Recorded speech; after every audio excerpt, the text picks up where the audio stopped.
हमारे channel RMS entertainment को subscribe करें और घंटी को दबाना ना भूलें।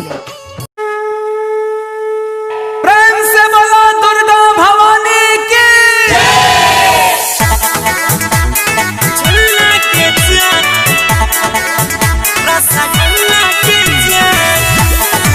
Presented by Monadic Music.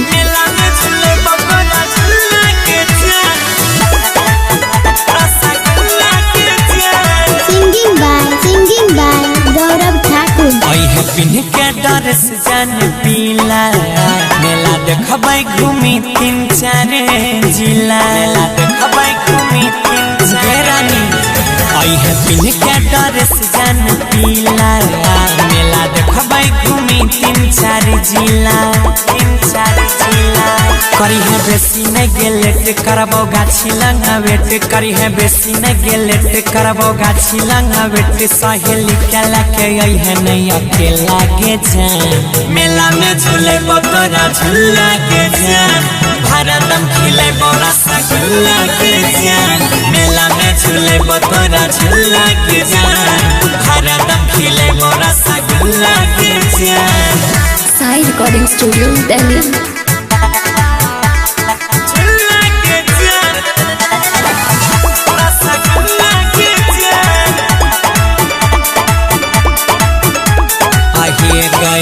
पहले दशहरा के मेला बड़ी पावन सौसे मंदिरिया लागे छे मन भावन मोती के कुआं यार सरकस देखे में हमार के रानी लागे छे सुहावा लागे छे सुहावा लागे छे सुहावा।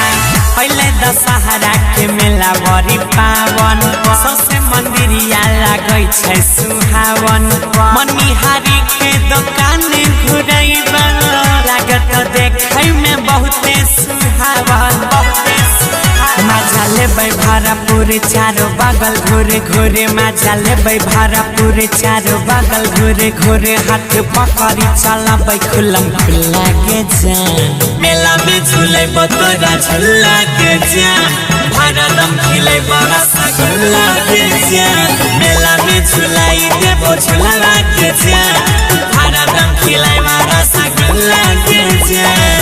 Presented by Monadic Music.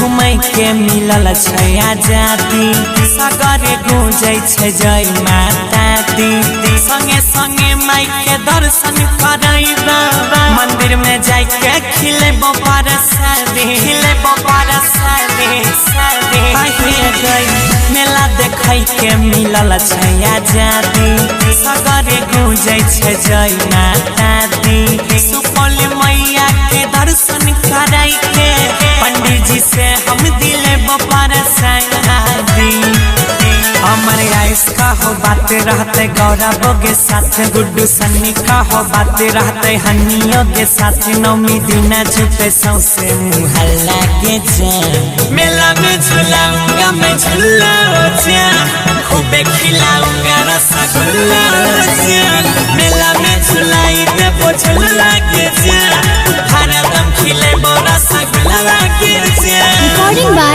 Honey Star Delhi.